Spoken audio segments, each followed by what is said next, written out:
这2天，美国国内的新闻莫过于川普的家被搜查这件事了。各大新闻争相报道，跟踪解析事件发展的程度。关于川普被抄家，有人欢喜有人忧。川普的粉丝一定不开心，不知道川粉又会做出什么事，我们拭目以待。但是其他的三观正义、不喜欢的川普的人非常开心。你看 ，NBC 新闻的女主持人在报道这件事时笑得多开心。我都忍不住跟着笑好久。好消息，大家当然开心了。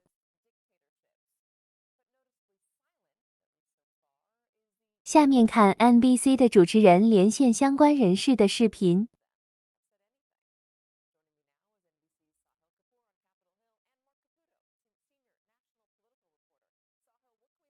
Sahil, what can we make of this silence from the top of the Republican Party? Well, Katie, in terms of Mitch McConnell, he is in a position where he doesn't want to defend Donald Trump, but he also doesn't want to offend Donald Trump. We know that he had a very public break with the former president after he criticized him, held him morally responsible for January 6th. But McConnell also needs Trump's voters to turn out in the midterm elections if McConnell is to achieve his goal of becoming majority leader and capturing enough seats in the Senate to regain that top position. Now, we are seeing anything but silence, the opposite of silence really from House Republican leadership, Katie. As you noted, Kevin McCarthy came out strongly in defense of Donald Trump, effectively without saying the former president's name, promising investigations into the Justice Department over this. And we also know that Donald Trump is expected to meet tonight with a group of about a dozen House Republicans led by Jim Banks, who is the chair of the Republican Study Committee. It's a group of about 150 House Republicans who identify with the conservative wing. We don't have a readout of exactly who's going to be there, but broadly this comes as we're seeing a major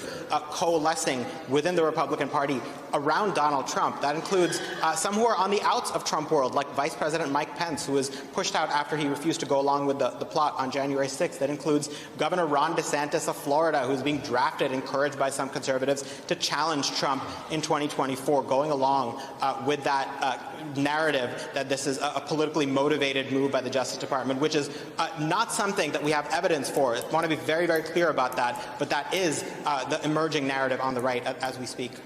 So, Mark, let's talk about what this means for 2024. Here's Lindsey Graham talking about a conversation he had with the former president, Donald Trump, today. I talked to the president just about an hour ago with Henry. The one thing I can tell you is that I believed he was going to run before. I'm stronger in my belief now. So Henry is the guy standing next to him. They talked to Donald Trump. What do you think this means, Mark, for 2024? I'd say believe Lindsey Graham in this case. You know, there were some people with whom I've spoken who had spoken to President Trump. They wanted him to fly down to Mar-a-Lago today and make an announcement, denounce the investigation, the search warrant, and then say he was running for president. There was more of a division in Trump world about former President Trump making an announcement before this midterm election. Some of that opposition has just kind of dematerialized, has disappeared. Those who do want him to wait until after the midterm, perhaps even after this calendar year, realize it might be futile. That not only is the president infuriated by this, but he's encouraged, perhaps paradoxically so, a lot of people wouldn't expect this, by the fact that the entire Republican establishment, I guess Mitch McConnell accepted, has rallied behind him, and that's kind of the rallying to the chief that you see in times when leaders are embattled, at least rallying to the chief from their own party, and that's certainly happening here in spades. So, yeah, it wouldn't shock me if we saw an announcement imminently. Wouldn't surprise me if it waited a little longer. But right now, former President Trump is really itching to run, and a lot of people around him are scratching that itch.